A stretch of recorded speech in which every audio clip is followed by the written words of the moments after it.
I heard they checking for me, no one checking on me, so I had to go run up a check. I got the message on me, ain't no flexing on me, my attorney gon' call and collect. Blessings on blessings for me, my successes only made them envious, they got upset. I had to put all their egos in check. I want the money, the power, respect, and I heard you know so-and-so, you not a threat, cause I really know so-and-so, they like my family, so they go pretend that they cool till they bust at your motherfucking chest. I'm getting gutter, my flow been like butter, my check in the bank, they see the number.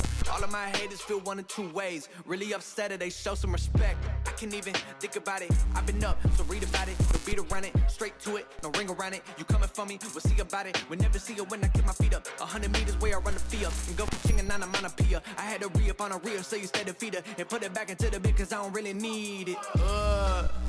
I heard they checking for me, no one checking on me, so I had to go run up a check. I got the message on me, ain't no flexing on me, my attorney gon' call and collect. Blessings on blessings for me, my successes only made them envious, they got upset. I had to put all their egos in check. I had to put all their egos in check. You're not entitled to anything else. I get 10 years of this under my belt. Your art is an art, they don't feel it, and nobody hears it. Initiative stay on the shelf. Your ego done got in the way. It gotta die today. It gotta go. You should be happy I lighten the load. The weight of your arrogance, heavy as stone. I make an appearance, they already know. That chip on your shoulder gon' crumble and fold, yeah. It's not a secret that you have been fearing the shit that I'm on. So you back to the brag and the boast. But I'm in a class of my own. I heard they checking for me, no one checking on me, so I had to go run up a check. Heyo, welcome back. It's Drone Brews. It is Wednesday night. How are all of you beautiful, beautiful people? You wonderful pilots, you. We have a lot of people in the chat here. We've got Sergio Fly Zone Drones, Wendell 808, Smags, FPV, Conan Mills, Chris Wedgeworth. Got Drone Shots. How's it going, Jody? Richie Frank, Flying Fin Media, Marco Antonio, Maddie's Drone World. Got Carolina Aerial Visuals. Let's see who else we got here. I saw Lawrence here. We have, scrolling down the list, we got Artco Drone Solutions. How's it going, Art? 107 Drones. I got Barkley in the chat. George Kelly is here. He says, hello from Wisconsin, everybody. I'm sure it's frigid up there. My goodness. Brant Aerials, even in a colder spot in the world up there in Canada. We've got Mad Props Media, a.k.a. Randy 410. I wonder if Eddie has been working on his singing. I am not sure. Eddie had a family emergency this evening, so he had to step out. So right now, it is just me of the immediate moment. It is Cardoso Media Travel Films. How's it going, buddy? We got Texas Arc Drone Guy. Let's see. I think we've got just about everybody. I see Lon's in the chat. I see Lambo Drive Zambo. Axis Aerial Cinematography in the chat. And we've got Nightbot is active, so it is we got to do some tuning there to the Nightbot to get it working the way we need it to work. But so I apologize if it puts anybody in timeout. I am going to untime you out, Fly Zone, because yeah, like I said, it's no. Why is Nightbot? I gotta Oh, he's been put out in timeout for 5 seconds. Okay, well, whatever.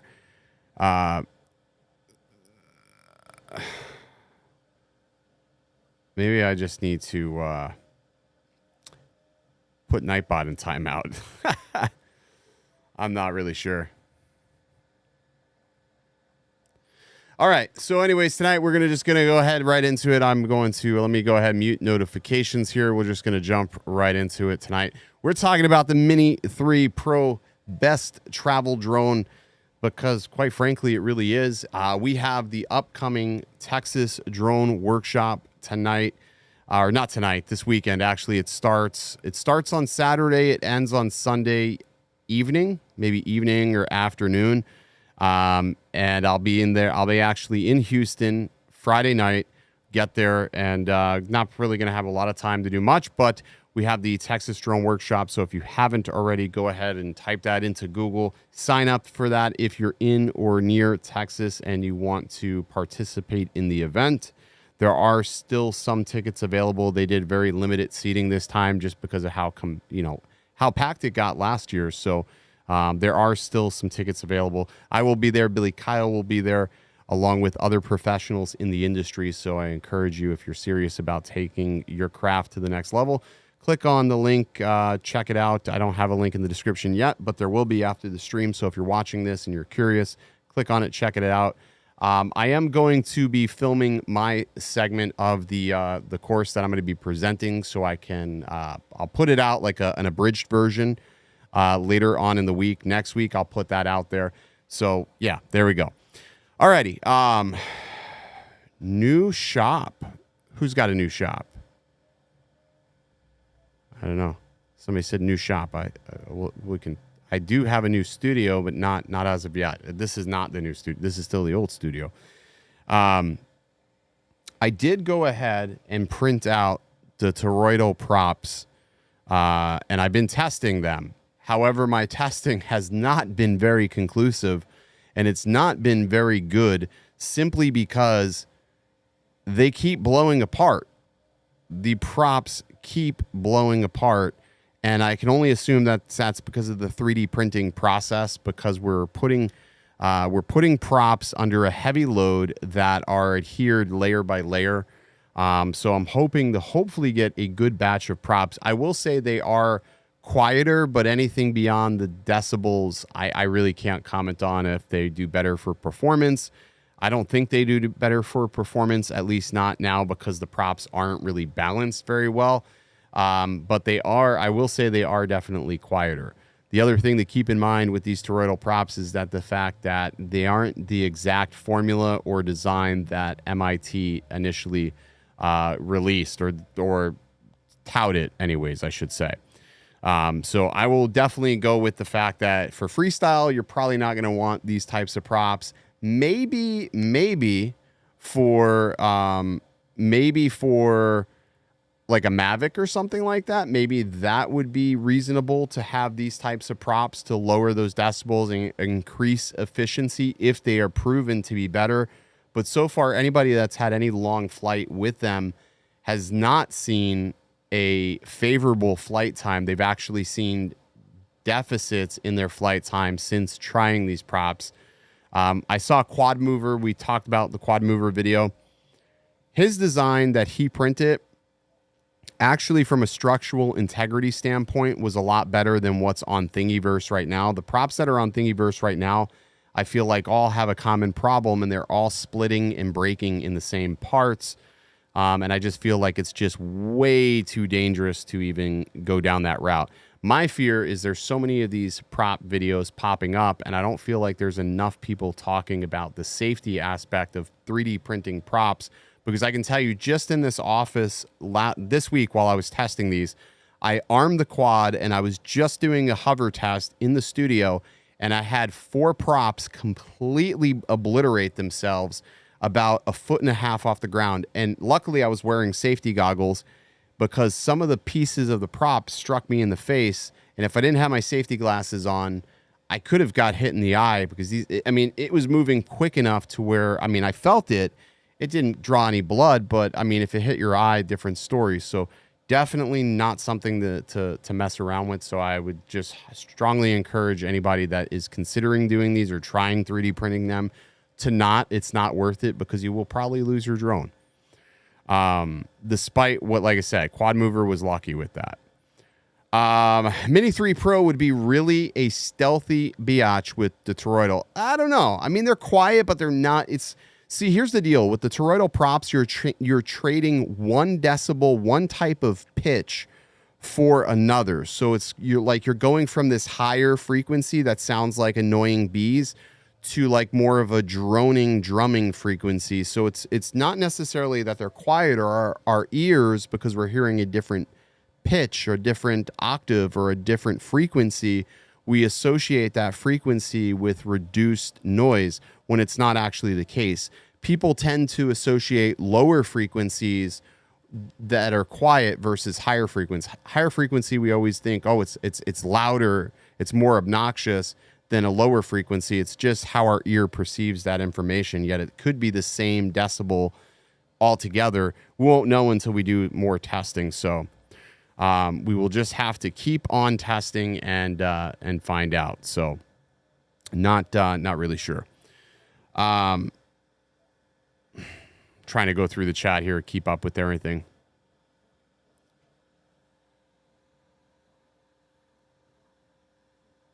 Always caps my hellos. Never been a problem before. What is going on? I'm only assuming that was probably Nightbot that had a problem. We probably got a... There we go. So now I gotta tune the Nightbot to make it work. Did you see any scientific data results from MIT? I didn't. No, they didn't put out any spreadsheets or anything like substantial as far as the data goes, and they could be that they're just not initially done with their testing. So we're not going to know. However, that's not going to stop a lot of people that are going, prop companies for that instance, from doing their own scientific testing, doing their own data-driven results. I don't think it needs to be an MIT thing. A lot of people argue that it has to be. I think that now somebody has shown that there could be another design, that there will be another design for a prop, but we'll have to wait and see what they look like, and they need to be injection molded because printing them is just not something that you can really drive results from. Ken Torback with a $5 super chat. Have you tried the Freewell wide-angle anamorphic lens for the Mini 3 Pro? I have. I actually have that lens. They sent it to me. And, the thing about the wide angle, the anamorphic lens is it's a very stylistic look. It's super stylistic, and it's not something that you use all the time. So I'm really trying to decide like how or when I would end up using those lenses. I mean, if I'm doing something like a vlog and I'm going to do a lot of video and I want to get some interesting looks, I would probably utilize those lenses. My biggest gripe with Freewell lenses just as a whole is that I always tend to get a green shift in my footage when I use their lenses. And I don't think that's something talked about enough. Now, they argue that that they don't have a shift in color, but I always seem to get like a green shift from their ND filters. And maybe it's just a me thing, but I have tried them out. I just haven't posted a video on them. And I know they were asking me about a video, so maybe I'll do one with those filters when I'm in Houston. I feel like you have to have a good subject for those filters to really perform at their best. It's anamorphic. The whole idea behind anamorphic lenses is that you want that sort of that lens flare, that widescreen look, but mostly you just really want that lens flare, that Michael Bay look. That's really what made those style of lenses super popular. So we'll have to try them out and see. No, testing the Max character for, yeah, I don't know what the Max character is for Nightbot. I have to, like I said, I got to go through and really fix that. I set it up, but I really didn't go through and limit the commands that it's able to do. So we'll have to test it and see later on down the road. In a throttle punch, the voltage drops under 3 volts. Will it damage the battery? Also, is it possible to pull too many volts, risking shutting the O3 air unit off while in flight? Okay, so that's two different questions. I don't think it's going to damage the battery. So to answer your first question about doing a punch out and it drops under 3 volts, I don't think it's going to damage the battery because you're just intermittently pulling an excessive amount of energy from that battery intermittently. So it's like one big boom and it's pulling from there. It's not constant. So as long as it's not a constant energy draw, you are at no risk of damaging the battery long term. Batteries are actually pretty resilient. As far as pulling too many volts for the air unit to shut off while in flight, I would say the only risk you have of the O3 air unit shutting off is if it is connected to your flight controller and you're running it off of a built-in voltage regulator, and that voltage regulator cannot keep up with the demand of the air unit. of the air unit. That is the only way I would see it happening. The other way an air unit could potentially, fail would be if you had it connected directly to the battery and you're running, let's say 6S, and it has a massive voltage spike, which is it's super rare. It does happen, but it's pretty rare that it exceeds the 26.6 volts that the O3 air unit is capable of handling. Now, one thing to keep in mind is the O3 air unit is very, very resilient. Even though it's listed at 26.6 volts, typically DJI uses that as a baseline, a min. It's usually probably capable of almost 30 volts or a little bit more because there's that little bit of overhead that air unit is capable of compensating for. So I don't think there's any risk of the air unit turning off unless if, like I said, you are connected directly to the flight controller. Then there is an intermediate bridge between the air unit and the power that's being supplied to the voltage regulator. So that's the only time. Like Doom Rider said, they bounce back. I mean, there's been so many times I do a crazy punch out and I see the battery level drop, and then as I start flying again normal, start cruising around, the battery starts creeping back up to where it is. And exactly right. If it's not a shit lipo, like a shitty brand of lipo, you're fine. Like, I have really bad luck with Ovonic batteries, just throwing a brand name out there because a lot of people buy them because they're on Amazon. I have bad luck with them, but I have no problem with R-line batteries. I've really had no problem with China Hobby Line batteries. Some people say they have problems. I really haven't had problems with China Hobby Line batteries. I think Joshua Bardwell did a video like maybe a year and a half, almost 2 years ago, where he tested a shit ton of batteries. And honestly, they all perform very, very similar. There's just not enough difference from one battery to the other. All right, let's jump on. Let's keep going. I keep seeing Goggles 2 will soon work with the Mini 3 Pro. I have not heard anything about Goggles 3 being compatible with anything other than FPV right now. I mean, would it make sense for them to make Goggles 2 compatible? Yes, but I think that they don't have the supply right now, as of right now, to make it compatible with consumer drones. And the reason why I say that is because there are far more consumer drones in the hands of pilots than there are FPV drones. Like, consumer pilots outweigh FPV pilots. I would say, I want to say like probably like 4-to-1. 4-to-1 pilots outweigh to an FPV pilot. That's just real quick basic math. So if people got interested in that, it would diminish the supply that they have available for people purchasing air units and things of that nature. And while DJI just wants sales, they have no shortage of demand for those goggles right now. So until they're able to get their supply up to where they can handle the demand, I don't see it becoming available anytime soon. Hopefully that makes sense. That's probably the best way I can answer that question.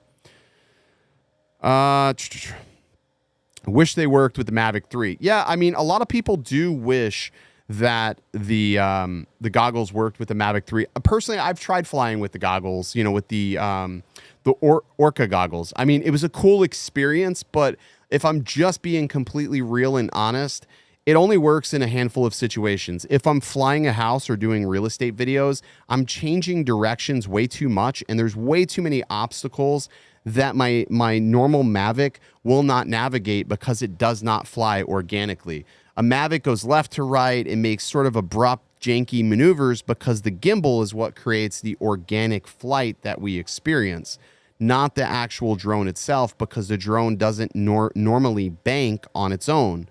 It's not how it flies. Like with an FPV drone, you're always moving forward. So for the most part, you always know what's in front of you. So you don't have to worry about crashing as frequently when you're behind the goggles. So I don't really know how much benefit it is. I know it sounds cool to fly behind the goggles and it's this allure, but it's not all that it's ever cracked up to be.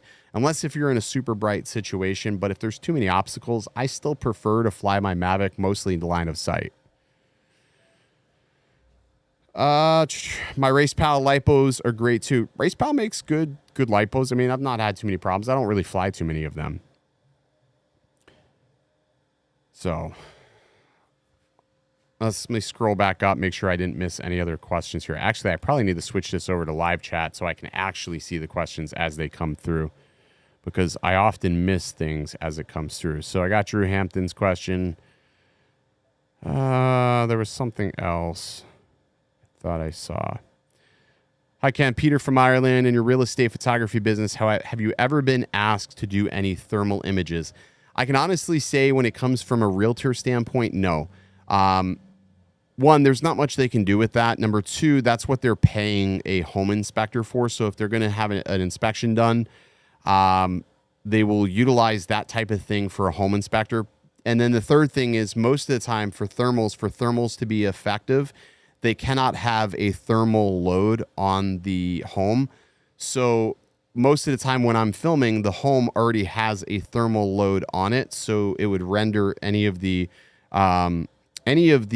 thermal images useless essentially. But no, I have never been asked for thermal images. That's something I always toss back at a home inspector.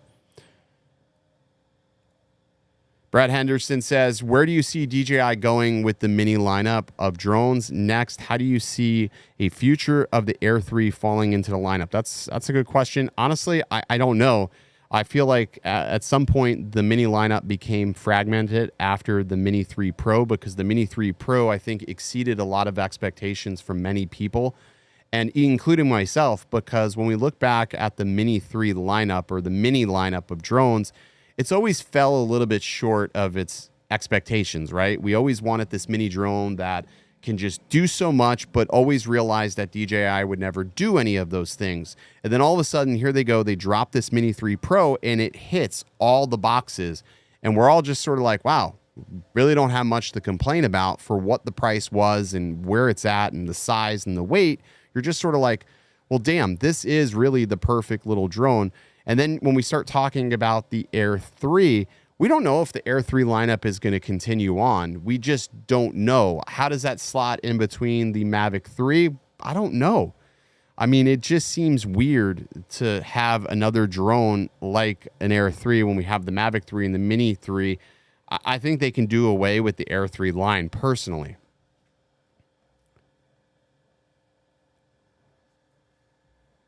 All right, let's go. Not to mention the fact that it's technically against line of sight regulations without a spotter. That is correct in terms of flying goggles. I mean, obviously, it sucks. That rule, personally, my personal standpoint is obviously personal, and it's not something that, you know, the FAA or if I'm speaking with my politically correct hat on, is I think that the line of sight rule is absolute bullshit. Like it really is. It's so silly. There's a lot of comparisons I can make to that. Mads Props Media says, Ken, your mic is on point. Best sounding live stream, no doubt.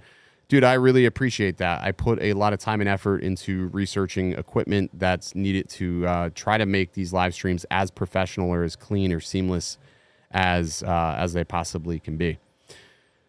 Let's see. Do you have any initial thoughts regarding the soon-to-be released Autel Max 4T?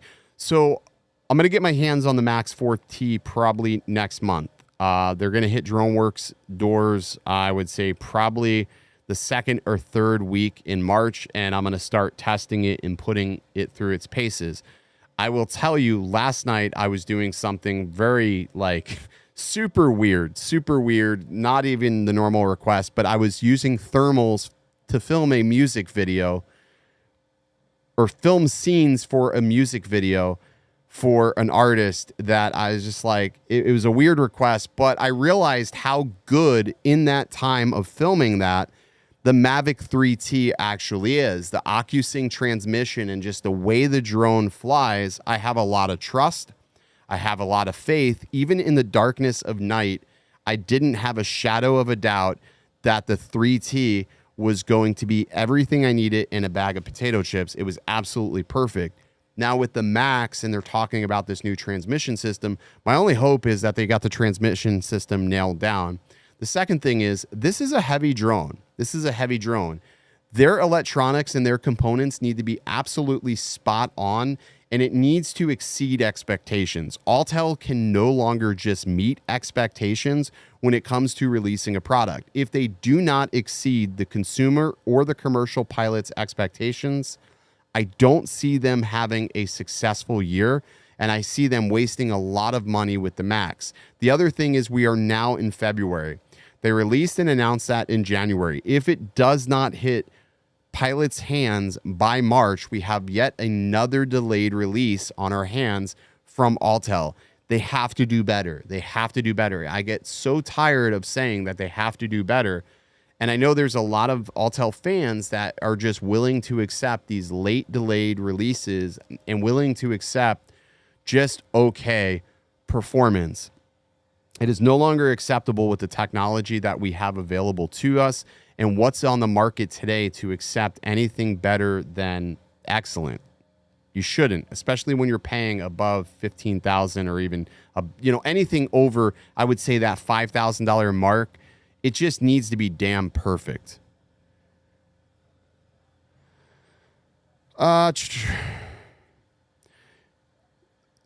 Flyzone asks, you hear anything on iFlight Defender 25? I heard they are switching the frame to a more durable frame. I have not heard that. I have not personally heard that. Now, I have been flying my Defender, and I will tell you, I've crashed a few more times, and I noticed on the inside fairing of the ducts, not the airframe, on the ducts, it is cracking even further. So I do think that they do need to change the material that they are using because it is cracking. It is a little bit more brittle. It is not like the same material that is on the DJI Avada. However, something that we all have to bear in mind when it comes to that quad itself is that it is sub 249 grams. It is 244 grams takeoff, which is absolutely crazy. So it's almost forgivable that bumper is crackable like it is. However, what is not forgivable is how hard it is to replace that. I think they could have did a better job of making it easier to replace. Then if you crack it or you break it, then it's not a big deal. Just easily replace it, no problem. But the problem is it is not that easy to replace. It takes a little bit of effort and time, and a lot of people would probably get really tired of replacing that after a weekend of flying to find out that it's cracked. They need to do better with that, which they have not.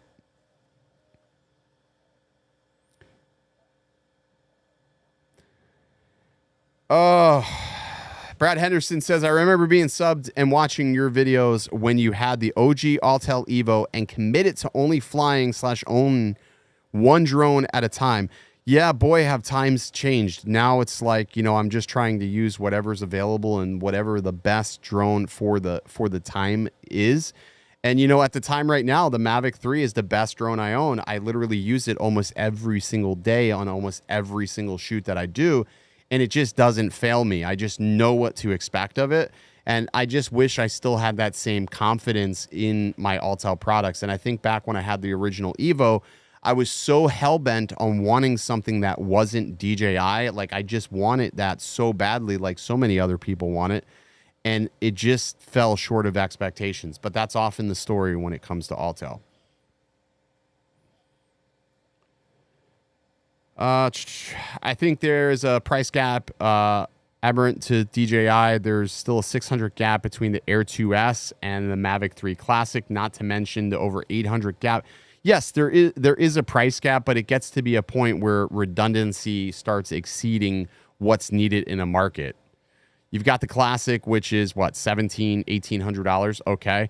You've got the Mini 3 Pro, which comes in right at about what, $900 if you're spending on the best package, right? And then of course you've got the Mini 3, which sums up the lower end tier, and then we're going to have the SE, which is going to really bring in the budget class and the people that really don't want to make a large financial investment into a drone. I mean, listen, I get it. I can see there's a sweet spot in that $1,200 to $1,300 range, but still $1,200 to $1,300 is a lot of money for people. And I think if people had to choose, they would still probably choose the Mini 3 Pro over an Air 3. I think if they brought an Air 3 out and it was at $1,000 or less, it would be a much better value proposition for a pilot looking for a new drone. It's hard to really say $1,300 when you can just go a little bit further and get a Mavic Classic. I don't know. That's just me. I could be wrong. Mr. Paul Feinberg is in the house. How's it going, Paul? Either my eyeballs have gotten faster or there's a 23 millisecond delay between your lips and sound, which The sound is nice and rich, but the Digiverse old too. I'm not seeing a delay. I don't see a delay. And I'm just do a clap. No. It seems to be in sync, so might be your internet. I would check your internet, because there is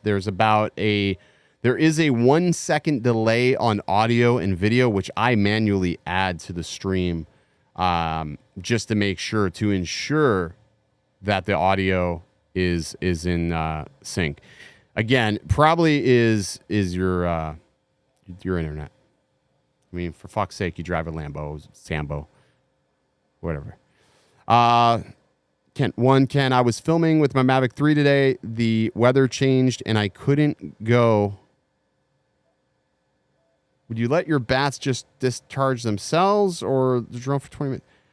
I don't know. I let my batteries discharge themselves. I don't really ever mess with the batteries. I don't really do much maintenance on the batteries on the Mavic 3. I can tell you, after having owned the Mavic 3 for well over a year, I've had pretty much the same batteries that I started with, and I've had no problems. Like the Mavic 2 Pro, the batteries were really, really bad, super finicky.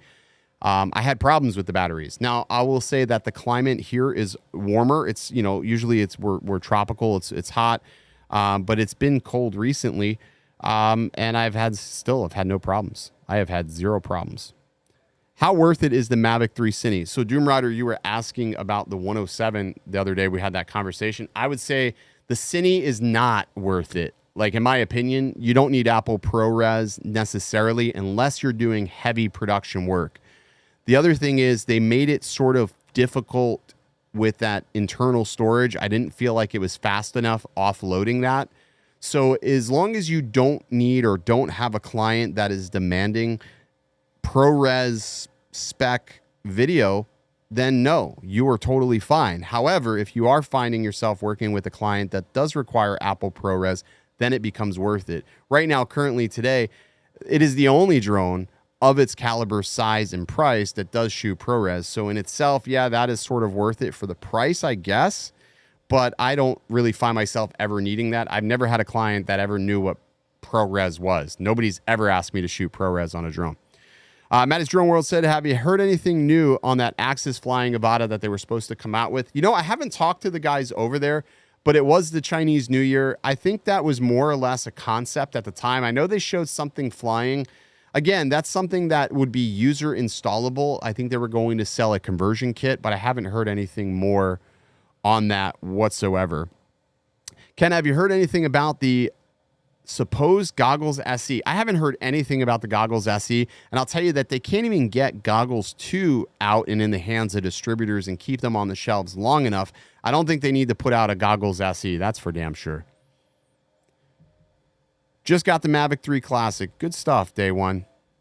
Great content. Any thoughts on how long we should expect Leachy and others to utilize the development kits now to be released by DJI in April? Usually when a development kit or an SDK becomes available, it does take a little bit of time for them to integrate that into their applications. How long, realistically? I mean, it just depends on their Scrum pipeline. So developers can take anywhere from a month to 2 months. It depends on how much back-end work they've already done to their code to be able to prep and integrate that when the time comes. But again, in April, they're saying that they're going to release that. That's, again, one of those things that we have to wait and see. I would never, ever, ever put it on DJI to reverse course and go somewhere else. So I would just be wait and see. But usually about 2 months' time is typically when a developer has to put that through. Obviously, financially, Leachy wants to get that integrated because they can charge money for that and they can tout that as a big advertisement, and people that are currently holding off purchasing their app or any of their add-ons will buy it because now it becomes available. So they definitely want to get that done from a financial standpoint as soon as possible. How do you see the drone industry evolving over the next few years, and what kind of new applications you think will emerge? It's really tough to say. I think we're not going to really know which direction the industry is going to go until after remote ID becomes compliant, where you have to be compliant with remote ID. I think at that point, we're going to start seeing who will be the ones that will rise and who will be the ones that will fall as far as manufacturers in different industries that take advantage of UAVs currently now. So it's really going to be able to be a wait and see. It's always a wait and see. And obviously, anytime you're dealing with new laws and restrictions that are based on a timeline. Sorry, guys, I'm trying to get to all the questions I can. It's hard to see because there's so much in the chat sometimes, and it's hard to when they don't sort of blend in there.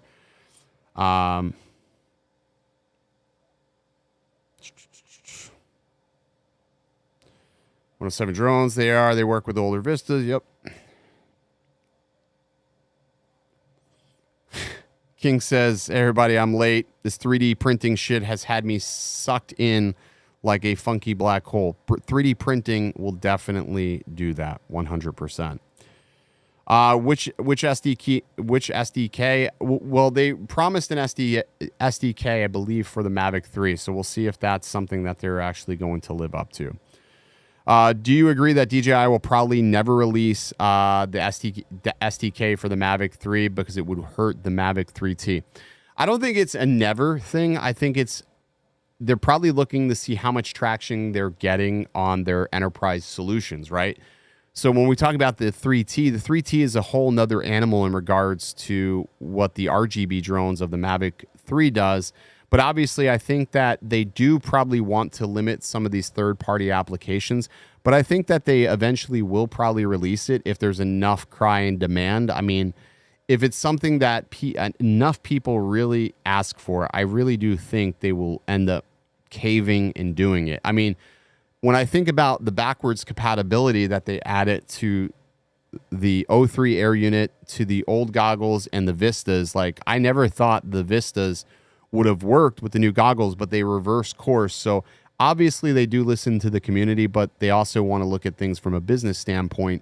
And I think from a business standpoint, they probably don't want it to cannibalize some of the software that they're developing. But I guess it's a wait and see what is needed by the community and what type of demand is there. Obviously, it's probably like a money thing. Like when the Ronin 4D came out, they advertised that it was going to be able to shoot RAW, ProRes RAW into that external SSD, and quickly Red slapped them and said, hey, no, you can't do that because technically that is still internal. You can record into a recorder and have the recorder spit out the file, but you can't record it into an SSD directly off the camera. So it's probably one of those similar things where they probably approached Lychee or these third-party apps and said, hey, we'll give you this SDK, but it's going to cost you. And it may have been exceeding the cost that, let's say, Lychee wanted to spend on that because, again, they're a small company. They probably don't have the capital to pay what DJI would necessarily want. That's something that I don't think a lot of people really factor. And just because there is an SDK doesn't mean people... like companies have to give something. I think like people automatically believe that SDKs should just be published, but they don't. Like you got to forget where this company is, based out of. Do you think people who fly illegally will start to get fined when remote ID comes out?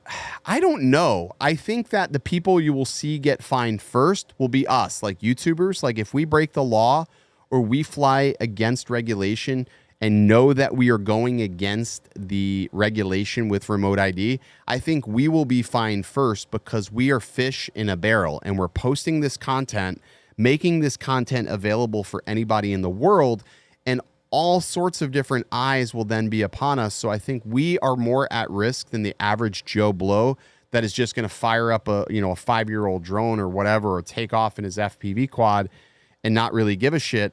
I don't think there's any danger to those people, but the minute you start posting that type of stuff out there, I think that's when you become at risk for fines or at least getting calls or letters.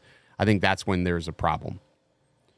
Any word on the Mini 2 SE release? I haven't really been following up with the Mini 2 SE. It's so disinteresting. I just haven't followed up. And it seems like they're really dragging their feet in getting that out. Pretty sure DJI released an SDK for the M3. Drone Deploy supports the M3 now.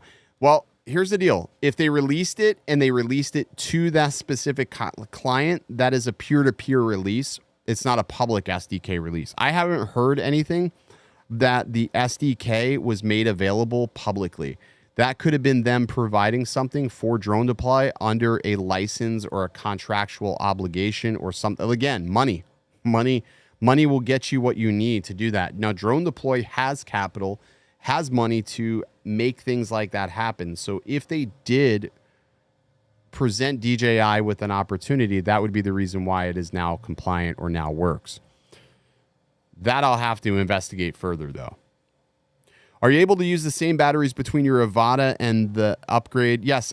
So you did ask me that question in the comments, and I apologize for not getting back to you. So I did get a warning about the batteries not being in compliance. It did let me take off, but I am getting a warning on the drone that I'm flying that I'm on an incompatible firmware version, but it didn't stop me from flying. But I see there is a warning in my goggles on my Avada that is not updated. There is a warning in the goggles telling me I'm on an incompatible firmware version, but it didn't seem like it affected anything, and it performed just like it normally would, other than the fact that I didn't need my phone connected.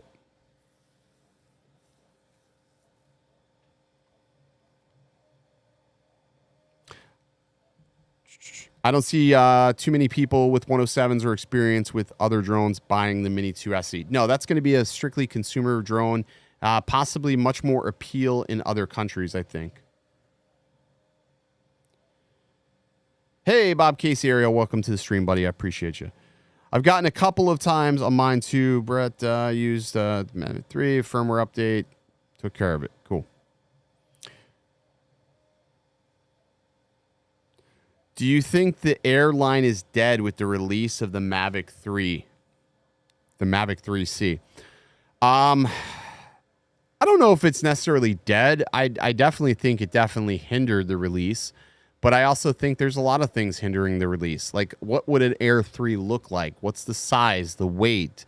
You know, when you start talking about a drone like that, you're now talking about newly designed batteries, newly designed components, a newly designed gimbal. So there's a financial investment that DJI has to make in order to make that drone possible. Those are things that are going to cost money. So if they're going to release an Air 3, they're going to want to know that an Air 3 is going to be successful. So I think that just the sign of the times is the reason why we are not seeing an Air 3 at the immediate moment.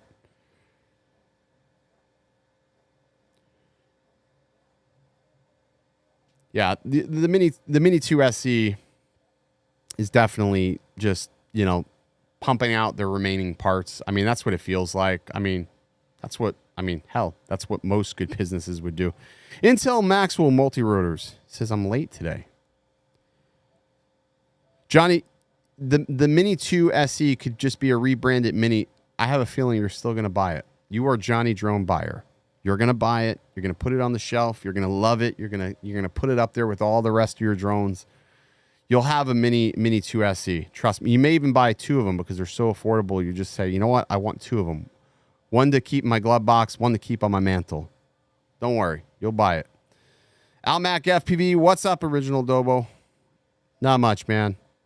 We are at the 9:45 mark on a stream that I will say this may just be the cleanest stream I have ever had.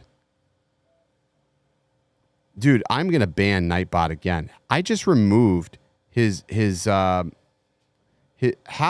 I'm putting Nightbot in timeout. I can't even put Nightbot in timeout. No, I did. I put Nightbot in timeout. How did it even come back?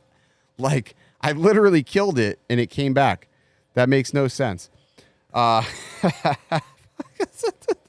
fucking Nightbot. How did it happen like that? I have no idea. That makes no sense. I gotta part that. Yeah, there we go. I just fixed that. That's insane. Like, I don't know how you did that. Ken, Quadmala, I see Quadmala. Are you coming to Quad Mafia FPV Palooza in 2023? August. It's August. It depends when in August.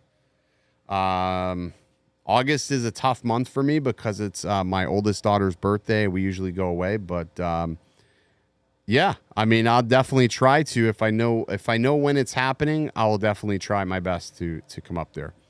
Curious as to why you chose to fly the Hero 11 versus the Hero 11 Mini on the Avada.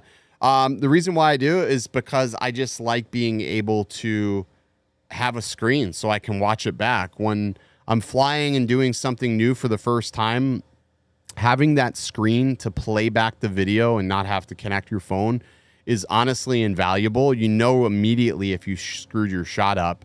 And it made me realize, too, that's probably one of the reasons why the Mini 11 will always still be a thing. And the Avada was perfectly capable of handling it. And whether I flew the 11 Mini or the 11 on there, the flight time would not differentiate very much. So you're not going to have much of a differentiation in flight. And I still have all the convenience of being able to swap the batteries out if I needed to, adjust frame rates, adjust the color, and be able to show the guys what we just captured. And that was the most important thing. They wanted to see what we just filmed. Like, seeing is believing. Now that they know like what the video looks like and they're like, oh shit, this looks awesome. They're like, yeah, we want you to come back out and film more stuff for us. So that was also part of the reason why I did not use the Mini 11. If I'm doing something for me, I'll do the Mini 11. Flyzone says 4th, 5th, and 6th. If it's up in Chicago, yes, I will definitely make it in August. I just need to block the time out. I'm trying to get better at blocking time off because I keep committing to things and then I go back and look. I'm like, oh shit, I committed to this before, but I don't have anything in those days in August. So 4th, 5th, and 6th, we'll send it. There's still time for Dobo to curse. Yeah, no, I've slipped a few of them in there, but I think ultimately we're still probably pretty good. I have not been demonetized as of yet, so that is a positive thing. But there's always still time, of course. But like I said, we're doing pretty good. I will say this. I have not drank any alcohol now. 15 days. Yesterday was 14 days. Today is 15 days. So that is pretty damn good. And I feel great. Very, very, very I'll say this. I feel a hell of a lot more healthy. Now it's just starting to, drink water, get rid of all the sugars and shit. Go back to the way it used to be, because man, I'm telling you, like 2015 to 2018, man, I was feeling good. I was super fit. I need to get back to that. If I get back to that, I'm going to be A-okay. I'm going to be A-okay if we can get back to that. Bob Casey says, always has and wants the best quality in his cameras, whether by drone or in his studio quality. It's one of those things, like, I never really cared about cameras until I started doing drones. Like, when I was doing tech YouTube and I was reviewing phones, having just a typical point and shoot camera was more than enough. But as you start developing and you start doing this professionally, your taste of what you expect out of your gear change. And it changed tremendously this year. So I did spend quite a bit more than I anticipated this past year on camera gear for the studio. I don't even want to say what I spent in cameras. It was egregious. It was egregious. We'll put it that way. This is the first PG-13 stream. See, there you go. See, this is a child. This could be a 9 years old and up friendly stream. This could be a 9-year-old and better stream. Easily could be a 9-year-old and better stream. I didn't even drink any coffee tonight. Is there an option for HDMI out on the Avada 03 air units and goggles 2? No, there's no HDMI out yet. I haven't seen anything like that. Now, supposedly, people have said that the Avada and the 03 air units can stream to the DJI transmission system. I don't know how true that is. So that little digital monitor, they say that it can pick up the signal. I have not tried it. I have the DJI transmission system, but I have not used it for that. I've only used it on cameras to transmit back to the RC when we're flying Cine lifters. So maybe that's something I need to test and see, because that would be an option and way that we could probably get HDMI out. Very expensive option, but an option nonetheless.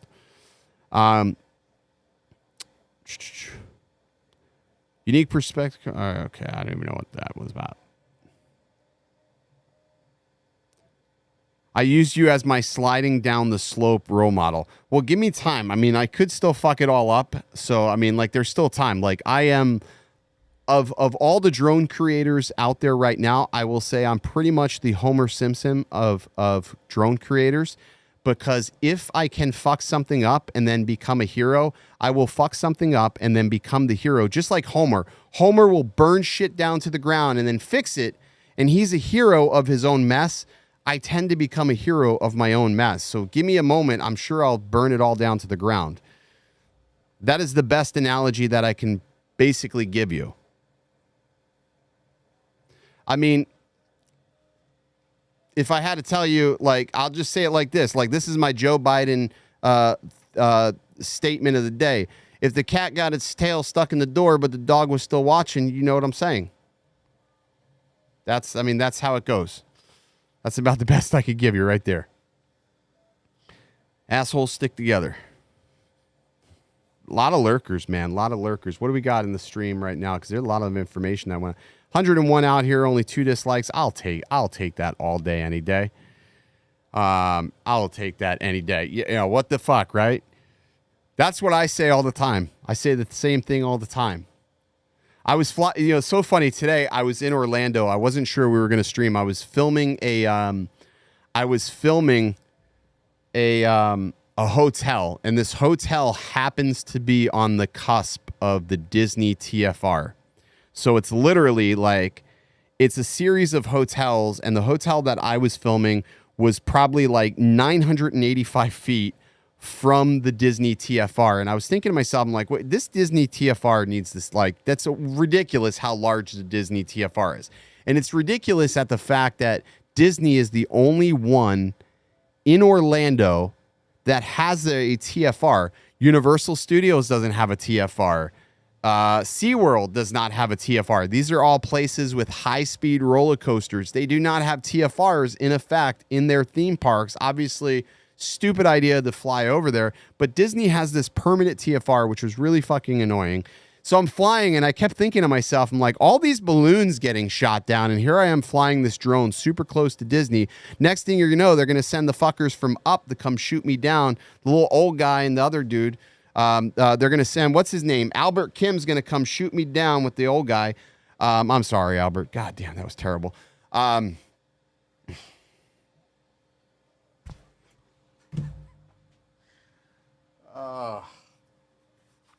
it is. Ah, damn. That got sideways quickly. But anyways, I thought for sure somebody would have rolled up on me because of how close I was to the Disney TFR. I mean, it was sick. But we were able to get the shots in. And the crazier thing was, like, there was no, like, it didn't stop me. Like, usually you're close, like DJI will say, no. But I would say the GPS was good in the fact that it knew that I was not within the TFR, so it still let me take off. But I mean, you know, it worked. Well, there goes the 9-year-old viewer. Well, you know what? They'll get all the way through the stream, and then they'll get to right about there, and they'll be like, you know, you almost had it. You almost had it, but there just had to be one notch higher of inappropriateness to just kick it into, like, fuck, you shouldn't have said that. You probably shouldn't have said that. Yeah, I don't know. I say things now, but I shouldn't say things. Go to bed, Clara. You have water polo practice at 6 a.m. You can wash your crush on replay. Thank you, five. Where does $5 super chat from Ken Torbeck? Thank you so much, man. I really do appreciate it. No, I don't have any fresh ink. There is no fresh ink on. I have zero fresh ink. Last tattoo I had was done from Sean Oz. If I wanted to use my goggles V2 for the DJI FPV drone as a second set of goggles to watch my Avada drone, do you have to upgrade the firmware? I believe, yes, if you want to do that, you need to upgrade the firmware, at least to one of the more latest firmwares, but you're not going to be able to use the V2 goggles to connect to the Avada without that. But if you do the upgrade, then yes, you'll be able to swap back and forth. I can't remember what firmware it was to make it work. I think it was a firmware released in September, late September. So as long as you don't go too far, As long as you don't go too far past September, you'd be fine. But I mean, it's fucking goggles. You just update the firmware and you have a great day. It's fine. It's totally fine. You just update the goggle firmware. So, all right, Liz, where are we at here? I wonder why it's not too many drone jobs in South Florida or real estate roof or real estate roof or roof inspection. See, it's weird for me. I have plenty of real estate. Like I have plenty of real estate, but the reality is that you just can't use a drone to make money in real estate. You have to have a camera. You have to be able to do it all. You have to be a one-stop shop in real estate. Just using a drone is not enough anymore because drones are way too accessible for the general public. And, you know, hate to say it, there's a lot of people preying on the fact that pilots are desperate to make money. And you got guys like this drone boss dude just pumping out these crazy webinars and seminars, selling these things for like $300 a pop. And you have people, and now he's targeting veterans. So now he's targeting people that are just leaving the military because you know that they're going to be looking for jobs after they exit the military. So now he's targeting them as well with these, oh, if you spend $300 and you come to my webinar, I'm going to teach you everything you need to know to make a successful business utilizing your drone. And it just doesn't work like that. Even this class that we are about to embark on this weekend will not teach everybody everything to be able to make a successful business. There's just no fucking way you can learn everything in a weekend. You can pay a fucking $5,000 for a course and not know more than you knew prior to going into it. That's just the facts. And all these fuckers pumping out these shitbox courses so they can make a quick buck. They give zero fucks about whether somebody is successful or not. All I can say is figure out what avenue you want to go into when it comes to using a drone and being 107, and just go into it full force. But just know that like real estate and certain avenues you choose, a drone isn't enough. A drone is good. It can make you added money. Sorry, I thought something fell off there. But it's not going to be enough. So, yeah, fuck these scammers that are selling these crazy courses. Bob Casey with the Brew Crew for 3 months. Thank you so much. Really do appreciate it. Says Stone Cold Truths. That is the fact. Mr. Vitrifly in the house. If you don't know who he is, you need to go check out his channel. He's S-Bang extraordinaire, and he makes some of the sickest GoPro mounts you have ever seen. You may just have to catch them all. Or catch them as they are released, I should say. Because they are really sick, and they all work on the Quadmilla frames as of right now. Very, very, very sick.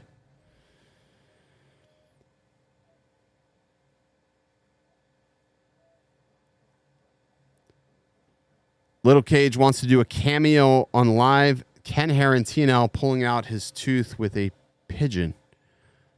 Oh, I'll have to do it tomorrow while I'm co-hosting so I can watch that. So I am going to be co-hosting tomorrow night, TNL. So the 2 live streams basically back to back, and I got to do that one sober. If there is anything that's going to drive me to drink, it's going to be on that show. Yeah.